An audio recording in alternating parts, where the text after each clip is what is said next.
Alright guys, I'm back.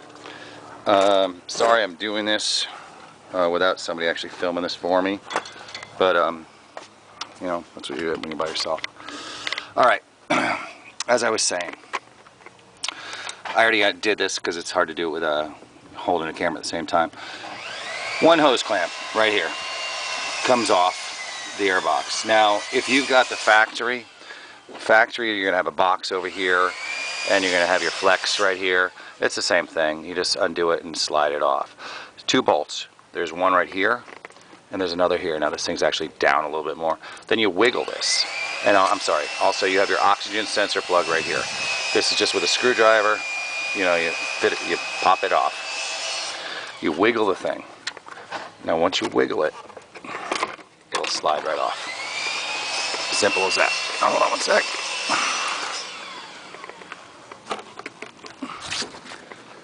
Now you're open to everything you need in here. What I do, I was watching the, I watched a video, and you guys on YouTube are excellent. Dodge people at forums, excellent. One of the guys told me, very smart, is you start with the easiest.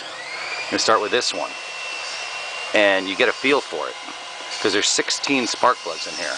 It's 8-cylinder Hemi, obviously. It's got 2 plugs per cylinder. And then I went straight after I figured out, you know, what it's all about.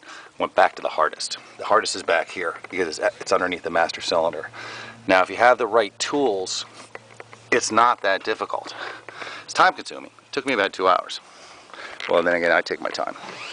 What I use is this little guy right here. You can use whatever you want, but it works for me, and it's short and simple. Small extension, 10 millimeter. 10 millimeter obviously is what I took those two off with. Now each cylinder, let me switch hands here.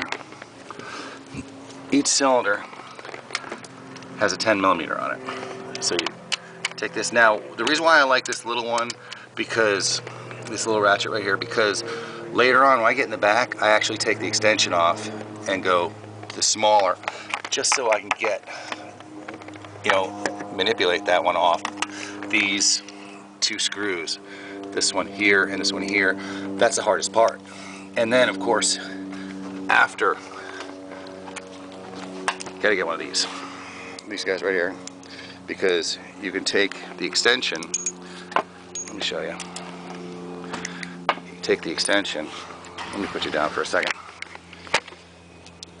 Take the extension, put it on here, and then you can come in around the corner back there. You slide this down in, feel your spark plug, and then you put the wrench on and you start undoing it, take the wrench off, and then you keep unscrewing until you feel that it's free in there. Then you slide yourself out.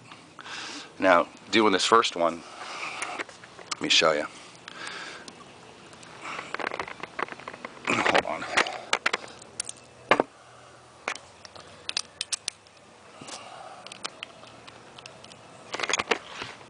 Alright, got my 10 millimeter back on. Now, you take, and I'm going to undo each one of these. I really don't need to do this for you because I'm sure you can figure out what it's all about, but I'll do it real quick anyways. That one's loose. That one's loose. Take this off. Press by hand.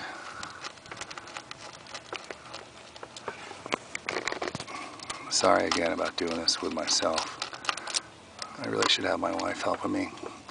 And the reason again why I'm doing this is because there's somebody out there that's going, you know, I'd like to change my plugs, but boy, that looks tough. It's not.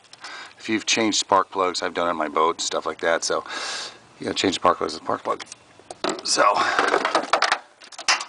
well, I'll get that later, right? Alright, so this comes off. That's on one plug right there. And here's your other plug.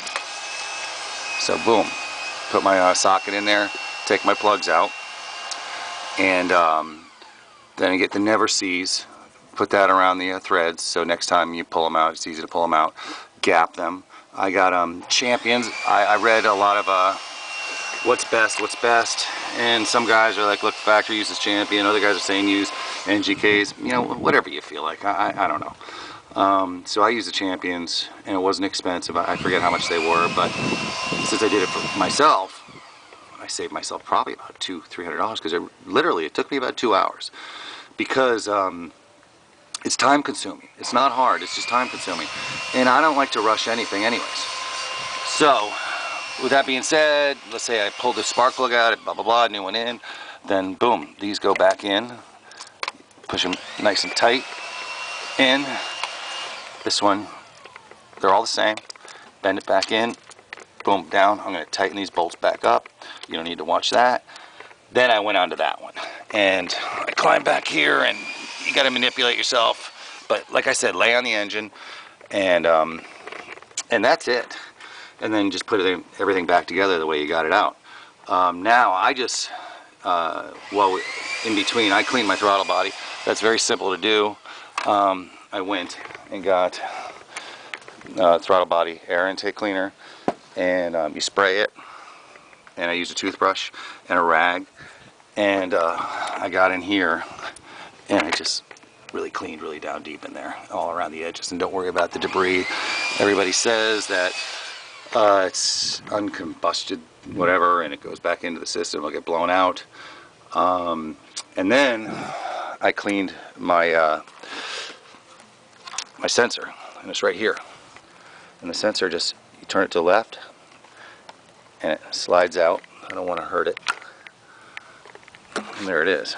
And then I took the mass airflow sensor cleaner, and you bam it a few times.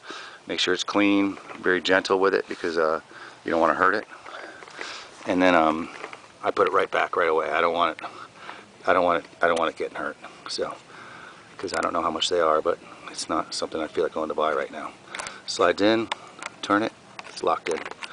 Now it's out of everybody's way. And the reason why I went back with this is because originally, by the way, this isn't a K&N. I put that sticker on because I thought it looked cool. This is an aftermarket I got on eBay. I had the main pipe that goes all the way in, but it was noisy. You know, with the windows closed, I could hear the engine, like not a ticking, but I could just hear it breathing, and I didn't like the sound. So I went back to that, and with that, obviously this is a type of resonator. It's still a free flow all the way through. And I had to go back on eBay and get another one of these to match that. And obviously it's cold air intake, and I think I got some performance out of that. And that's it, guys. It's simple as that. If you have any questions, you can email me. My email is tincap, TINCAP, @comcast.net. My name is Miles, and that's about it. So, anyways, here's my 04 Ram 4x4. She's my little girl, good girl, and have a great day.